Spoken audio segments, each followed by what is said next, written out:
Dernière vidéo de la compétence sur du produit nul. Là, j'ai un nombre qui multiplie une expression avec une lettre, pardon, une expression littérale. Là, on a déjà vu sur les deux vidéos d'avant, quand j'ai 7 qui multiplie quelque chose, entre parenthèses, avec une lettre, égale 0, c'est forcément ce qui est à l'intérieur qui doit valoir 0. Parce que quand j'ai 7 fois quelque chose qui vaut 0, voilà, le 7 ne sert à rien. C'est 7 fois 0, forcément. Autre façon de le voir, on divise tout par 7. 7 sur 7, ça fait 1, donc il me reste bien 2 moins 3 cinquièmes de x égale 0 sur 7, ça me fait 0. Ok? Donc maintenant, on se retrouve bien dans une équation de premier degré simple à résoudre, classique en tout cas. Je ne sais pas si c'est simple, ça dépend des gens. Donc je vais laisser tout ce qui concerne x à gauche et tous les nombres à droite pour isoler x. Je vais déjà m'occuper à enlever le 2, donc je fais... Là, je ne détaille pas vraiment ce genre de calcul parce qu'on l'a fait plein de fois sur d'autres vidéos. Donc allez voir si vous n'arrivez pas vraiment à le résoudre. Il y a plein de vidéos sur le cas, donc allez-y. Donc là, je vais aller un peu vite, donc je passe le 2 de l'autre côté, donc je fais moins 2, moins 2. Donc j'ai 0, moins 2, ça me fait moins 2. Là, il disparaît. Alors, je vais juste quand même le faire en deux lignes. Donc j'ai moins 3 cinquièmes de x égale moins 2.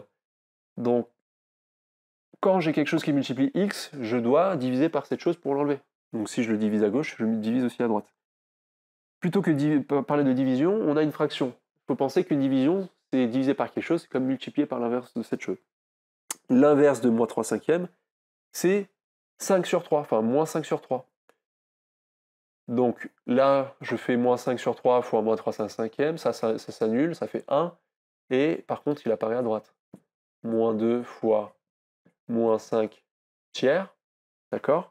J'ai plus qu'à simplifier cette fraction, j'ai un produit de fraction, donc les produits de fraction, je vous rappelle que c'est numérateur fois numérateur, dénominateur fois dénominateur.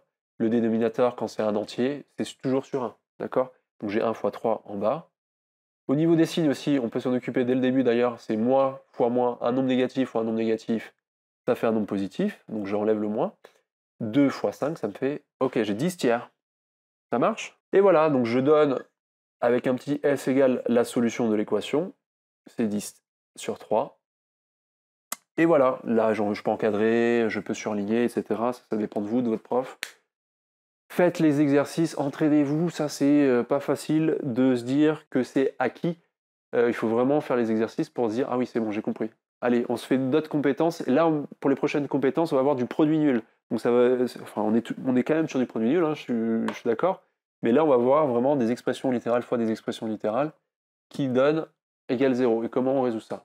D'accord? Là, on va voir, pour le coup, plusieurs solutions. Allez, à la prochaine vidéo. Ciao!